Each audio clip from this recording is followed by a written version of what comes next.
જગ્યા, આ સ્થાન, આ ભૂમિના દર્શન કરવાનું ક્યારની મનમાં તાલાવેલી તો હતી,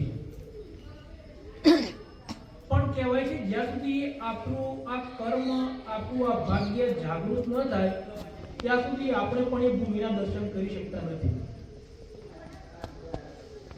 એટલે આ ભૂમિના દર્શન કરવા માટે મારું જે દેવ છે, મારું જે ભાગ્ય છે, બહુ મોડું ખુલ્યું. અને આજે જ્યારે આ રસ્તામાં આવી રહ્યો હતો ત્યારે ખરેખર એવી અનુભૂતિ થઈ જ્યારે કોઈ શાંતિપણીના આશ્રમમાં જઈ રહ્યા હોય.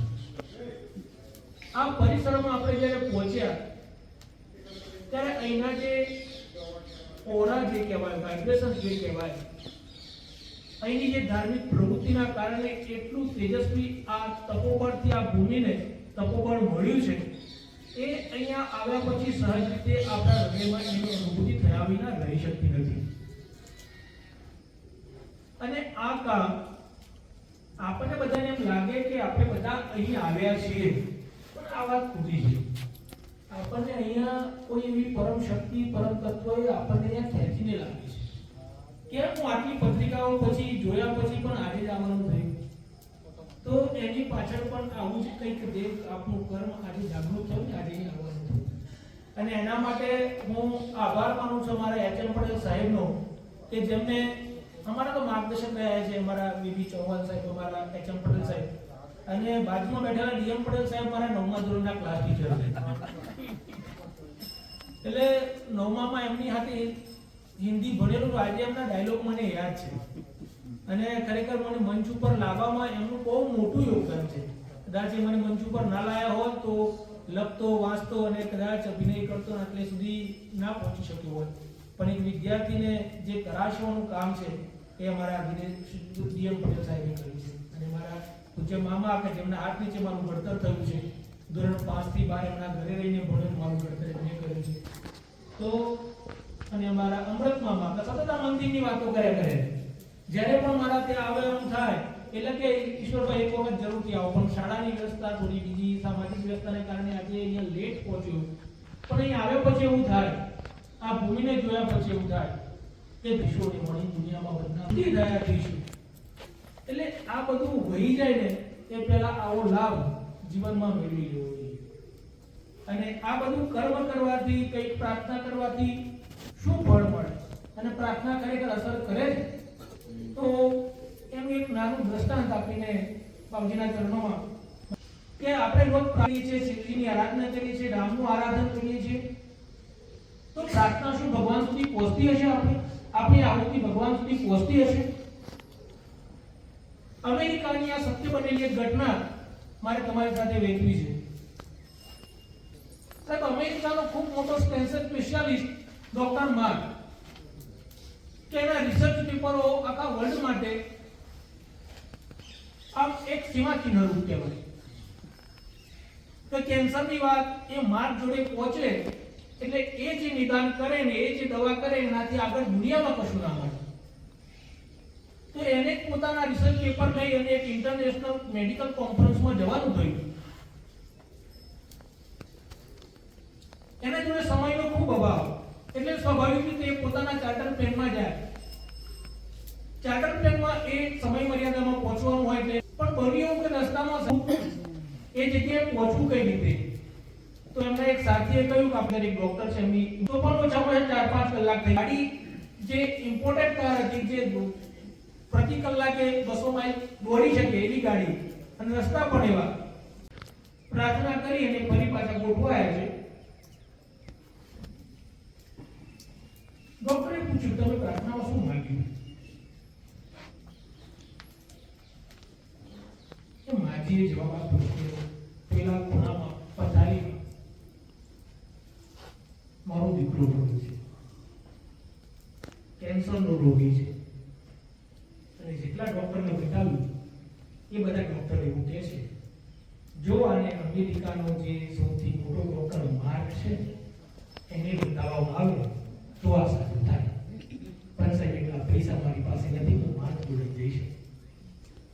બ્રેડનું બટકું ખાતા આ મોઢામાં મૂકવા જતો કોળિયો માર્કે પડી ગયો.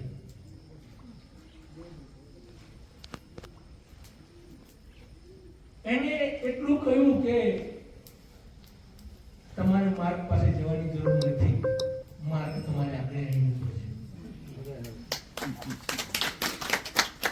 ક્યાં અમેરિકાનું એ શહેર, ક્યાં એનું હેલિકોપ્ટર, ક્યાં એનું ચાર્ટર પ્લેન, ક્યાં કાર, ક્યાં જંગલ ને ક્યાં ઝૂંપડી. પ્રાર્થનામાં આ તાકાત છે, પણ શ્રદ્ધા હોય તો એ માર્ગને જંગલમાં ભૂલોય પાડે ને એની દવાઈ કરાવે ને સરવારે કરાવે. એટલે આ એક આહવાન સ્વામીએ ઉપાડ્યું છે અને આપણે બધાની શ્રદ્ધા દ્રઢ બનાવી છે જગ્યાઓ પરની, આ ભૂમિ પરની. તો બસ આ શ્રદ્ધામાં આપણો અધિકમાં અધિક વૃદ્ધિ થાય. પરમ કૃપાળુ પરમાત્મા આવું નેક કામ કરનાર સ્વામીજીને દીર્ઘાયુષ્ય અને નિરાયુષ્ય આ પરમ કૃપાળુ આયુષ્ય માટે પરમ કૃપાળુ પરમાત્માને તેથી આ ઓળખાણ આપી છે. यह संसारे पाई दुष्कारे सुखदा पारे पाही बुरारे એટલા માટે જ આપણે ભવરોગ મટાડવા માટે જ આપણે બેઠા. શરીર રોગ તો મટી જાય, લેકિન ભવરોગ મટવા માટે, ભવરોગ મટાડવા માટે એ જ જોઈએ, બીજું કોઈ ઉપાય નથી. અને ઈશ્વરભાઈને ખૂબ લાગણી સાથે એવું દૃષ્ટાંત આપ્યું કે આપના દીવા ગોળી સમાન થાય, આપના એમાંથી ખૂબ પ્રેરણા મળે એવું દૃષ્ટાંતથી આપણે સમજાય.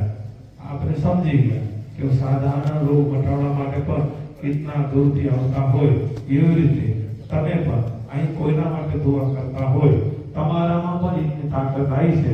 પહેલી દિવસથી તો અલગ ચહેરો થયો છે, ક્રોધ વગરનો ચહેરો થયો છે, શાંતિવાળો ચહેરો થયો છે, એ તમારા અનુભવ થશે, બગડતો નથી.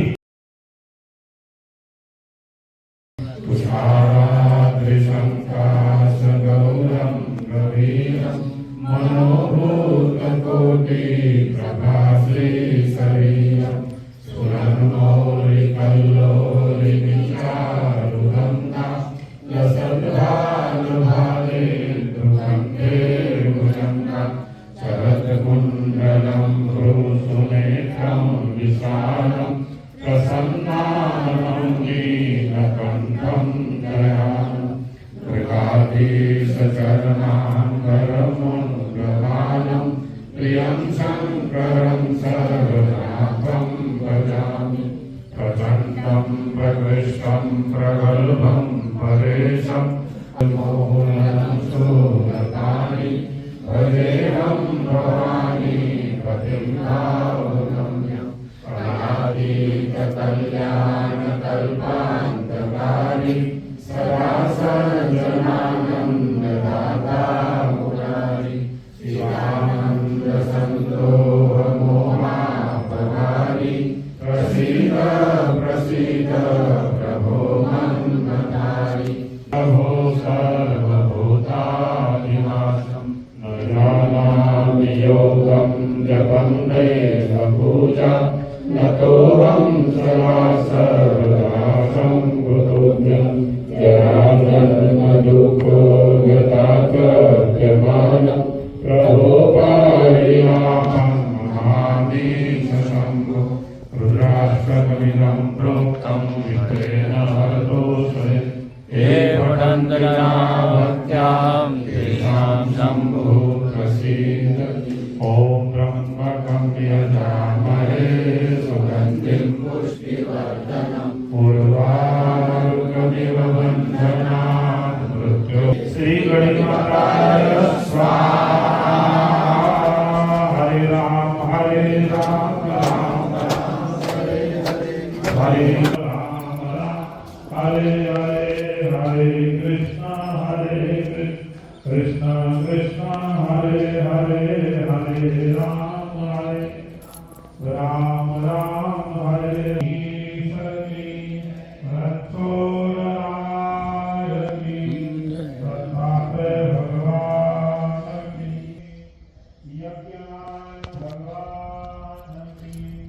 यज्ञ करने वाले भक्तों की, सामग्री देने वाले भक्तों की, आज के आनंद की